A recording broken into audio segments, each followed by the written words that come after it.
The first call came at 5:03 a.m. Then another, and another. By the time I looked at my phone, there were 47 missed calls from her. My wife, the woman who had drained our joint account, disappeared with her lover and left our son asleep in the next room as if none of it mattered. I didn't answer any of them. I just stared at the screen, at her name glowing in the dark. The night before, my son had said something strange. He'd come to my office door, small hands trembling, eyes glassy from crying. "Dad, don't worry, I'll fix everything." I remember forcing a smile. "You don't need to fix anything, buddy." He just nodded. Quiet. Too quiet. Now, as the phone buzzed again, something in me shifted. Not fear, not anger, something colder. A slow, mechanical dread. When I walked into his room, his bed was empty. He was 9 years old. Kind, soft-spoken. The kind of boy who apologized when others hurt him. And yet, he was gone. I found his tablet on the floor, screen cracked, still recording. A video file was open, half played. My wife's voice came through, muffled, distorted by distance.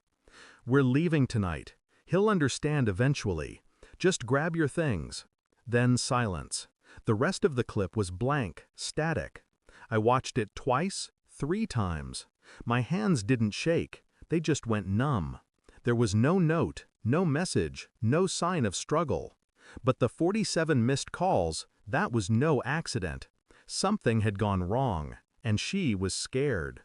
Part of me wanted to call the police, but another part, the part that had stayed quiet through years of her manipulation, her little lies, her business trips, knew better.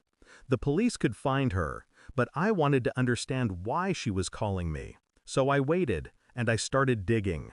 Her bank transactions led me to a cheap motel on the edge of town, room 23. 2 occupants, paid in cash. I stood in the parking lot that night, watching shadows move through the curtains. I didn't go in, I just observed.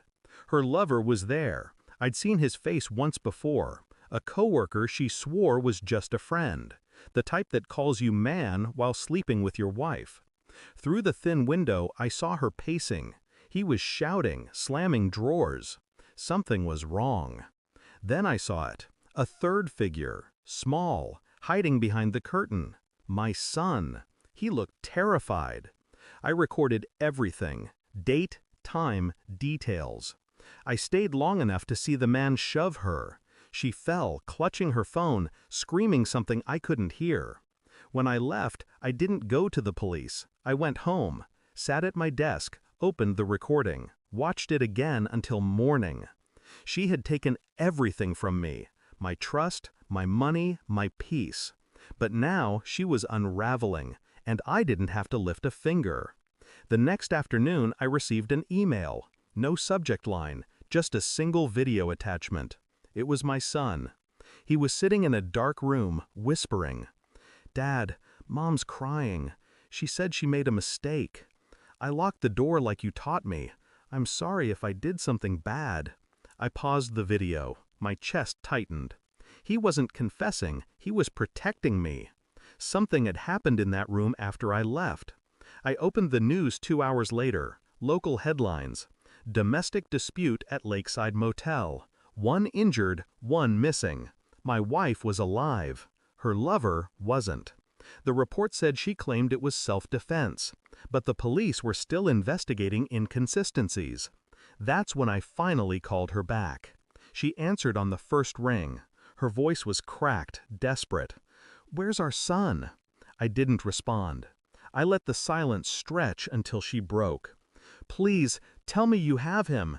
He said he was going to find you. He said—" "He's safe," I said quietly, "but you're not." "What do you mean?" "I sent the video." "What video?" "The one from the motel window. The one where you didn't stop him." Her breath hitched, then a whisper. "You were there?" "I told you once," I said. "Everything you do leaves a trace." She tried to speak, but the words collapsed into sobs. "I'll lose everything," she said. "You already did." I ended the call, deleted her number. Then I went to my son's room. He was asleep on the couch, holding my old watch. I tucked a blanket around him. He didn't need to know the rest. They arrested her the next morning. Accessory to manslaughter, perjury, fraud. The news ran her photo beside headlines about a mother's tragic choices. They didn't know half of it.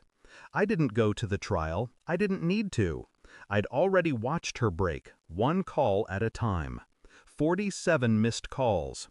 47 chances to tell the truth. She used every one to beg for help instead. Now the house is quiet again.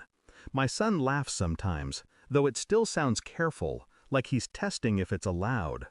I tell him it is.